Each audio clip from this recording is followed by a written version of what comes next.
Well, the declaration on denuclearization at the Singapore summit is the latest in a long line of agreements that North Korea has made. The first was in 1992 under Kim Il-sung, the state's founder and Kim Jong-un's grandfather. North and South Korea signed a joint declaration for the denuclearization of the Korean peninsula, but it never came into force. Then in 1994, Bill Clinton's administration signed an agreed framework with North Korea, now led by Kim Jong-un's father, Kim Jong-il. Pyongyang would dismantle its nuclear reactors in return for fuel oil shipments from the U.S. Unpopular with Republicans, that framework was cancelled under George W. Bush. But a new round of six-party talks, including Russia, China and Japan, reached a joint statement in 2005, calling for the verifiable denuclearization of the Korean peninsula.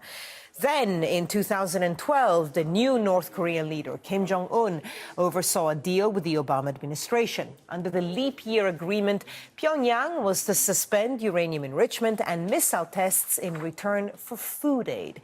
A year later, North Korea tested its first nuclear weapon.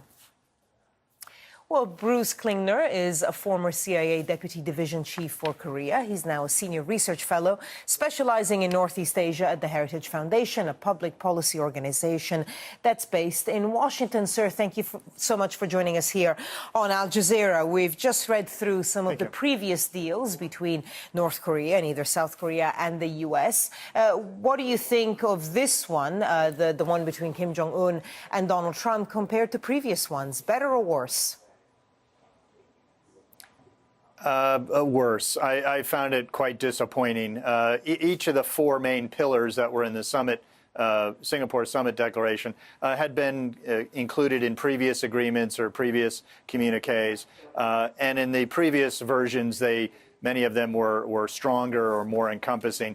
And the most important pillar of yesterday's agreement, the denuclearization, was weaker than the one that was included in the September 2005 six-party talks joint statement. And this declaration also didn't include verification or any indication of movement by North Korea toward the UN-required concept of CVID, complete, verifiable, irreversible dismantlement. Yeah, which Mike Pompeo, the Secretary of State, had said just the day before that actually was a key part of the American negotiating position. So seeing as not only has Donald Trump not achieved a real breakthrough when it comes to denuclearization, but then he also seems to have canceled what he called the war games with South Korea. Do you think that North Korea is actually in a stronger position now than it was before the meeting? Well, they certainly would welcome that unilateral concession from Washington. Whenever North Korea called our joint military exercises war games or provocative, as the president did, Washington always rejected those monikers, saying it's a defensive military exercise. And so for several years, North Korea has floated what we call a freeze-for-freeze proposal, where they would freeze their nuclear and missile tests in return for the allies freezing their military exercises. Washington and Seoul correctly rejected that because North Korea was trying to offer something they didn't legally possess. They're not allowed to do missile or nuclear testing, whereas we're allowed to do military exercises. And also, North Korea wouldn't discuss any constraints on its own large-scale conventional military exercises. So the president sort of did one half of that freeze proposal, the one where we would make a concession, and didn't get anything in return. There are apparently going to be other meetings. I mean, perhaps not between the two leaders for a while, but other meetings between the two governments. Where do you think they should go from here? Do you think that this is salvageable? Do you think there is a way in which the West can negotiate with North Korea and get them to denuclearize?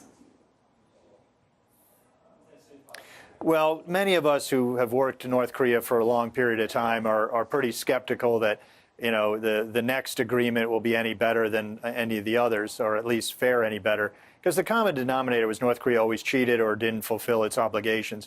But two things that we need to have that we haven't had in previous Korean agreements, but which were in all the arms control treaties with the Soviet Union.